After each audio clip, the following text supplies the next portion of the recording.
Suman TV ప్రేక్షకులకు నమస్కారం. ఇవాళ షష్ఠి 6వ రోజులకు వచ్చాం. ఆశ్వీజ శుద్ధ షష్ఠి. ఇవాళ అమ్మవారు మహాలక్ష్మి అవతారంలో ఉంటుంది. మహాలక్ష్మి అవతారం అంటే చెప్పకలే, సర్వాలంకార యుక్తాం సతతం అవేదం అన్నట్టే ఉంటుంది. అన్ని అలంకారాలు చక్కగా చేసుకుని అమ్మవారు లక్ష్మీదేవి కదా. ముదురు గులాబీ రంగు చీరలో ఆవిడ చక్కగా చాలా తాజాగా ఆరోగ్యంగా మెరుస్తూ కనిపిస్తుంది. ముదురు గులాబీ రంగు ఆవిడకి ఎందుకు ఇష్టము అంటే, తామర పువ్వు రంగు ముదురు గులాబీ రంగే కదా.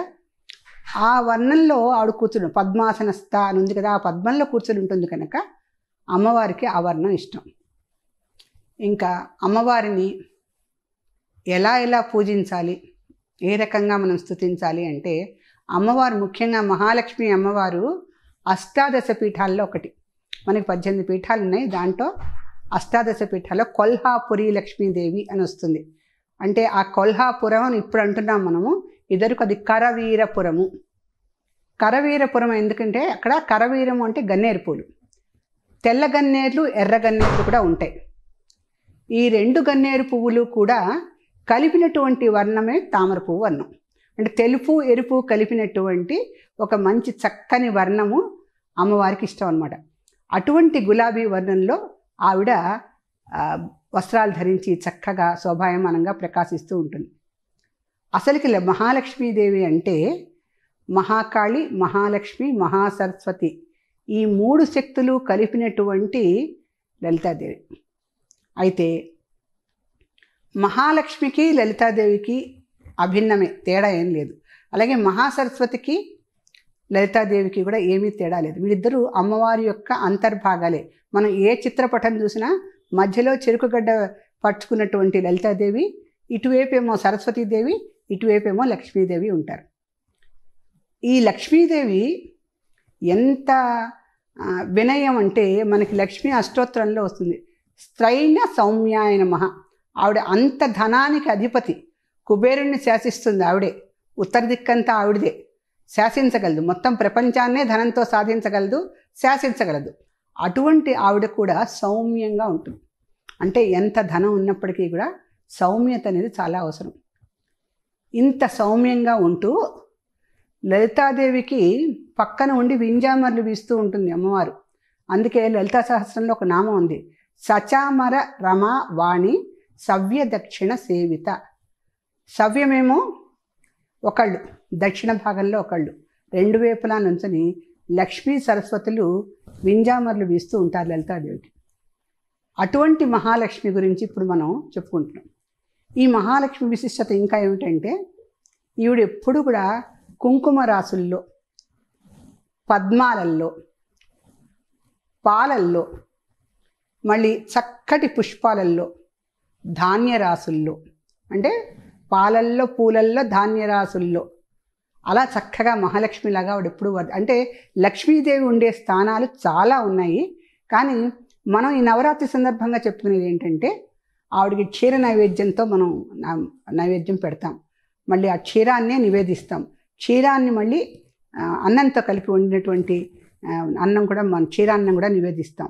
క్షీరాన్న ప్రీత మానస అని కూడా ఉంది. తద్యోధనాసక్త హృదయ క్షీరాన్న ప్రియ, మళ్ళీ గుడాన్న మానస, తింత్రిని రసవోదిని, సర్వోదన ప్రీత చిత్త, ఇవన్నీ ఉంటాయంటే ఎటువంటి భోజనం పెట్టినా అమ్మవారికి ఇష్టమే. అయితే లక్ష్మీదేవి మాత్రం ఎలా అయినా ఇంతవరకు మనం చెప్పుకునే దేవతలందరిలోకి కూడా కొంచెం ప్రత్యేకించే చెప్పుకోవాలి. ఆవిడకి పూర్ణం బూరెలు, రవ్వ కేసరి, శర్కరతో చేసిన పొంగలి, చక్కెర పొంగలి కాదు, శర్కర పొంగలి. శర్కర వేరు, చక్కెర వేరు. చక్కెరని దేవతా నివేదనకి తక్కువగా ఉపయోగిస్తారు, ఉపయోగించకూడదు. కాలమాన పరిస్థితులు బట్టి ఎన్నో చేయొచ్చు, కానీ శర్కరను ఉపయోగించాలి, లేకపోతే బెల్లాన్ని ఉపయోగించాలి. అయితే ఈ 3 నైవేద్యాలు కూడా కొబ్బరి అన్నము పెట్టాలి లక్ష్మీదేవికి, పులిహార పెట్టాలి, శర్కర పొంగలి పెట్టాలి, మళ్ళీ ఇవి కాక పూర్ణం బూరెలు చక్కగా ఇవన్నీ కూడా కలిపి అమ్మవారికి నివేదన చేయాలి. ఈ చేసే ముందర మనం ఇంకొక విషయం అమ్మవారి గురించి చెప్పుకోవాలి. అమ్మవారు శివ కామేశ్వరాంకస్థ అని ఉంటుంది. అంటే లలితా సహస్రంలో వచ్చే నామానికి మహాలక్ష్మికి ఎంత దగ్గర సంబంధం ఉందంటే, ఆవిడ శివుడి యొక్క తొడ మీద కూర్చుని చాలా ప్రేమగా శివుడు పట్టుకుని ఉంటే కూర్చుని ఉంటుందట. శివపురాణంలో ఏంటంటే శివకామేశ్వరాంకస్త ఎవరో కాదు, మహాలక్ష్మి అవతారమే ఆవిడ. అందుకని చేసి ఈ మహాలక్ష్మి అవతారం అంటే సాక్షాత్తు శివుడి భార్య అన్నారు. అంటే మనం విష్ణు ప్రకారం చూస్తే విష్ణుమూర్తి భార్య లక్ష్మీదేవి, శివపురాణం ప్రకారం చూస్తే శివుడి భార్య పార్వతి. ఈ రకంగా సరస్వతీదేవి సరే బ్రహ్మగారి భార్య. కానీ అమ్మవారు ఎవరు? ఆవిడ త్రైలోక్య మోహిని, 3 లోకాలకి కూడా మోహింపజేసేటువంటి మనిషి. అంటే ఈ 3 లోకాల్లో ఉన్నవాళ్ళు ఎవరు? కైలాసము, విష్ణులోకము, బ్రహ్మలోకము. ఈ 3 లోకాలని ఆవిడ మోహించి అధీనంలో పెట్టుకున్నప్పుడు లక్ష్మీదేవి ఆవిడ అంతర్భాగమే, సరస్వతీదేవి ఆవిడ అంతర్భాగమే. అందుకని శివ కామేశ్వరాంకస్త శివ స్వాధీన వల్లభ 2 నామాలు వస్తాయి. శివుడిని స్వాధీనం చేసుకున్నటువంటి ప్రియురాలు భార్య. అది కాకుండా శివుడి యొక్క అంకం మీద కూర్చొని చక్కగా ప్రేమగా కూర్చున్న మనిషి. ఈ రెండిటిలో మనం అభిన్నం ఎక్కడ చెప్పుకోవాలంటే శివపురాణం ప్రకారం, ఈ శివపురాణంలో చెప్పిన విషయాలు కానీ లేకపోతే లలితా సహస్రంలో చెప్పిన విషయాలు కానీ లక్ష్మీదేవి అంశ దీంట్లో ఉన్నది. సో ఈ రకంగా లక్ష్మీదేవిని చాలా సులభంగా చాలా తొందరగా అయిపోయేటువంటి అష్టోత్తర నామాలు ఉన్నాయి లక్ష్మీదేవికి. లక్ష్మీ అష్టోత్తరం చక్కగా కుంకుమ పూజతోనే చేయాలి. లలితా సహస్రం ఎలాగో చదవాలి.